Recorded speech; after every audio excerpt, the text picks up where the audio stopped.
Yo, what's good abas di seluruh Indonesia? Balik lagi sama gue Ferdi Brainwash di Anak Basket Channel. Kalau kemarin gue udah ngebahas top 5 sepatu basket under 1,6 juta tahun 2024, maka di video kali ini gue akan ngebahas top 5 sepatu basket under 1,1 juta tahun 2024 versi Anak Basket Channel.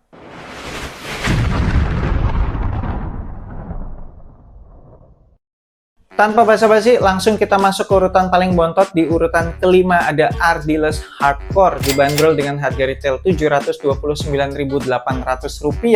Pas banget nih, kemarin gue baca salah satu komen subscriber gue ada yang nanyain sebenarnya Ardiles Hardcore ini udah bisa disejajarkan sama sepatu-sepatu basket budget brand internasional kayak Nike, Adidas, atau Under Armour nggak sih bang? Nah, di video ini terjawab sudah, karena gue bocorin dikit aja ya. Di posisi-posisi berikutnya udah nggak ada sepatu basket lokal lagi. Cuma ini doang nih, Ardiles nih, di urutan kelima. Kinerja traction di lapangan indoor sadis, nggak sampai perfect, tapi sadis. Di lapangan outdoor, B aja. Kalau udah mulai ketempelan banyak debu, mulai ada banyak slip-slipnya, tapi asalkan abas kalian rajin-rajin wipe off, itu masih terhitung bisa diandalkan. Outsole-nya juga termasuk durable, jadi aman kalau abas kalian pengen pakai sepatu ini untuk tempur di lapangan outdoor. Cushionnya berasa soft dan ada sedikit bouncy, tapi dengan catatan perlu sedikit waktu break in. Termasuk cushioning yang lumayan responsif, tapi sayangnya secara court feel kurang dapat karena memang setup cushioningnya tuh berasa tebel gitu, jadi kaki itu berasa agak tinggi dari tanah. Untuk gaya main gocek-gocek berasa kurang mantap. Tapi di sisi lain secara impact protection ini termasuk bagus. Ini merupakan sepatu basket brand lokal dengan impact protection terbaik. Fitnya kalau di gua berasa agak snug, tapi ya masih oke lah, nggak sampai menyiksa. Lockdownnya nggak sampai istimewa, tapi cukup banget, apalagi ketolong dengan adanya material tali yang unik itu kan ya, yang tidak gampang lepas, asalkan udah diikat itu udah ngunci gitu, nggak gampang lepas. Kemudian secara support elite, sama sekali nggak ada masalah, semua sisi sepatunya udah tersupport dengan sangat baik. Masuk di urutan keempat ada Nike Precision 7, dibanderol dengan harga retail Rp1.069.000. Kinerja traction di lapangan indoor sadis, nggak sampai perfect tapi sadis. Di lapangan outdoor B aja. Kalau udah mulai ketempelan banyak debu, mulai banyak slip-slipnya, asalkan abas kalian rajin wipe off, masih termasuk bisa diandalkan. Outsole-nya juga termasuk durable, jadi aman kalau abas kalian pengen pakai tempur di lapangan outdoor. Cushionnya berasa lumayan bouncy, tapi stiff, sama sekali nggak ada softnya. Termasuk cushioning yang responsif juga, court feel-nya juga dapat, jadi buat gaya main gocek-gocek ini terhitung cocok, tapi secara impact protection kurang ya.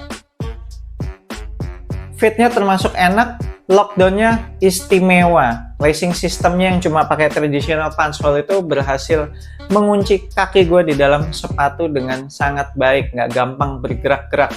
Secara support juga aman semua, nggak sampai elite karena di sepatu ini tuh nggak ada shank plate, tapi entah gimana caranya Nike berhasil bikin sepatunya jadi berasa rigid gitu di tengah-tengahnya. Jadi secara torsional support ya masih termasuk memadai lah. Next di urutan ketiga ada Under Armour Lockdown 7, dibanderol dengan harga retail Rp899.000, merupakan salah satu sepatu basket termurahnya dari brand Under Armour. Kinerja traction di lapangan indoor dan outdoor sadis. Bedanya tipis antara indoor sama outdoor tuh hampir nggak ada bedanya, enak banget. Outsole-nya juga termasuk durable, jadi aman kalau abas kalian pengen pakai tempur di lapangan outdoor.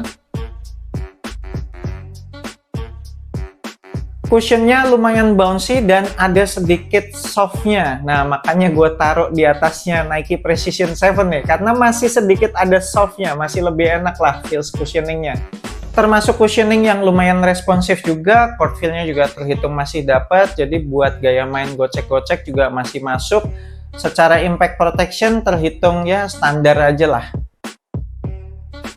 Fitnya enak, lockdown-nya istimewa, sama seperti nama sepatunya, Under Armour Lockdown. Jadi kalau lockdown-nya nggak bagus, malu-maluin nama sepatunya. Dan secara support termasuk aman semua, nggak sampai elite, karena di sepatu ini lagi-lagi nggak ada shank plate. Kayaknya semua sepatu basket budgetnya brand internasional, apalagi yang di harga 1 juta ke bawah, semuanya nggak ada shank plate ya. Cuma mereka pinter sih, bisa bikin sepatunya tuh bisa tetap rigid gitu meskipun nggak ada shank plate. Jadi secara torsional support pun masih berasa memadai.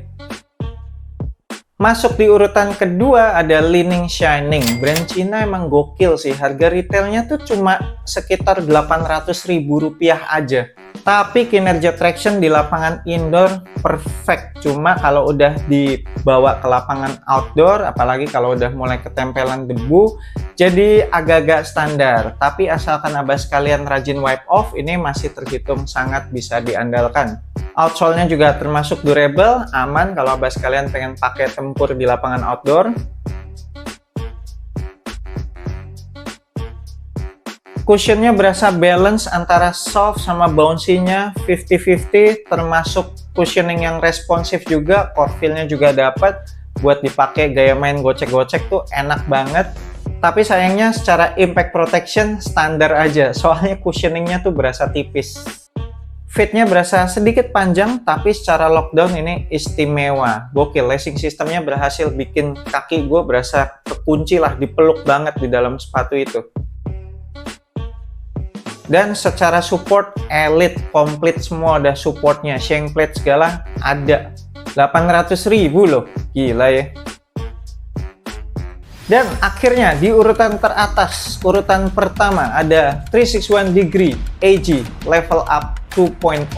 Dibanderol dengan harga retail sekitar 1,1 juta rupiah aja. Kinerja traction di lapangan indoor dan di lapangan outdoor sadis, nggak beda jauh, sangat amat bisa diandalkan. Outsole-nya juga durable, aman kalau abah sekalian pengen pakai tempur di lapangan outdoor. Cushion asalkan udah di break in, udah dipakai main beberapa kali, itu feels cushioningnya enak, berasa balance antara soft sama bouncy-nya 50-50. Termasuk cushioning yang responsif juga, core feel juga dapat, jadi buat gaya main gocek-gocek masuk banget. Dan secara impact protection-nya pun terbilang bagus, makanya gua taruh sepatu ini di atasnya Li-Ning Shining karena secara impact protection-nya ini lebih bagus.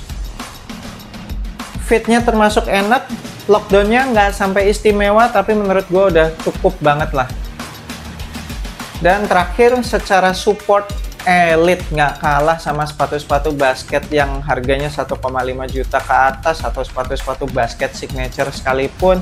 Ini semua sisinya udah tersupport dengan sangat baik. Oke, itu dia top 5 sepatu basket under 1,1 juta tahun 2024 versi anak basket channel. Gokil, gue salut banget sama brand Ardiles, brand lokal kita yang sudah berhasil mensejajarkan dirinya dengan top 5 sepatu-sepatu basket budget brand internasional ya. Meskipun masih dalam kategori sepatu basket budget, tapi ya at least udah di situ dulu deh, gokil. Mari kita support terus brand lokal kita supaya bisa makin maju. Dan semua sepatu yang udah gue sebutkan di top 5 tadi, gue akan tinggalin link pembeliannya di deskripsi video bawah, cek aja di situ. Thank you banget udah nonton video ini, jangan lupa support gue terus, you know what to do. I'm Fat The Brainwash, sampai jumpa di video berikutnya. Semoga asupan basket Anda minggu ini cukup.